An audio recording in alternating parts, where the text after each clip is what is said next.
Here is all the new music that came out this weekend that you need to know about. I really like this Ray Khalil and Freddie Gibbs track that released. The vocals are incredible and Freddie's verse, of course, is awesome. Mavi released a new album. If you are an underground hip hop fan, you already know how talented Mavi is, and if you aren't, then you should be, because we really need to have a conversation here. He really went 3 for 3. Kali Uchis released the deluxe version of her album. This is really the only track that I really like. The other ones are just okay. Rex Orange County had a new single come out. There's some really good songwriting on here. Biba Doobie released an EP. For all my bedroom pop fans, you of course are going to love this. Beaches is really the only track that calls to my attention. The other ones felt slightly underdeveloped and a little bit boring, but this track is amazing. Young Wabo released a new single, and my man just keeps on releasing great music. It doesn't even matter the genre. It's underground hip hop, it's indie, it's alternative rock almost. Raven Lenae released one of the best albums of the night. Very smooth R&B with great vocals. This track with Childish Gambino is my favorite. Polo G released an entire album. It's very guitar and piano based. I just think it's boring. It's just not that good. The writing isn't there. The vocals are okay. It is just not captivating at all, but there are a few tracks that I liked, including this one here with Glorilla. TV Girl and George Clanton released a 2-pack. I prefer this track. Zed and Remy Wolf linked up for a new single. It's really fun to hear Remy over this style of production. Chloe released a new album. The two highlights for me are the tracks with Ty Dolla $ign and also Anderson .Paak. Clairo released a cover of Lana Del Rey's Brooklyn Baby via the Spotify singles, and it's really good. I would love a Clairo and Lana collab.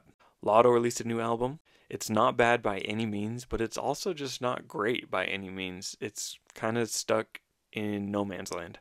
Toby had a new track come out. If you like R&B, check it out. Larry June had a new album. If you were a fan of the Mavi album and you didn't listen to the Larry June album, you should.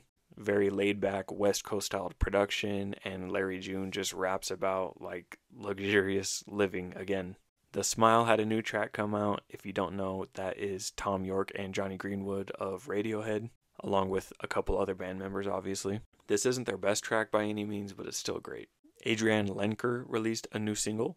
Must have just been an extra from her album earlier this year, which by the way is probably the best folk album of the year. Logic released a new album, and I don't know.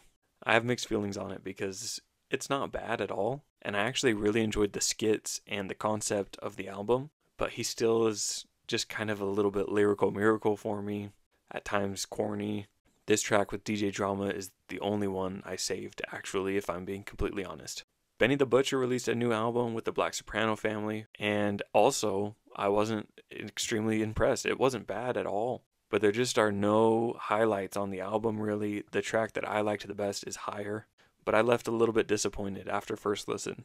Powers Pleasant and Joey Badass released a new song together. And last but not least, because Kanye had the Vultures listening party here in Salt Lake City, which by the way, this is my own picture. I have some video footage up on my page of the show. He got a little bit jealous and released a 3-pack on Spotify, which I know it was already released before on other platforms, but these 3 tracks are now on streaming services. They really aren't that good. The best one is It's Up with Young Thug and 21 Savage, but it's because Young Thug and 21 Savage carried that track. As always, I've added all of these tracks plus a ton more to my New Music Friday playlist, which you can find the link to my Spotify in my bio. I update this playlist every single week with my favorite releases, that way you don't miss any of the good stuff, and I listen to everything, that way you don't have to listen to the bad stuff. So go ahead, leave me a comment. What was your favorite release of this weekend? And don't forget to follow me, Honeybee Reviews, for more music related content.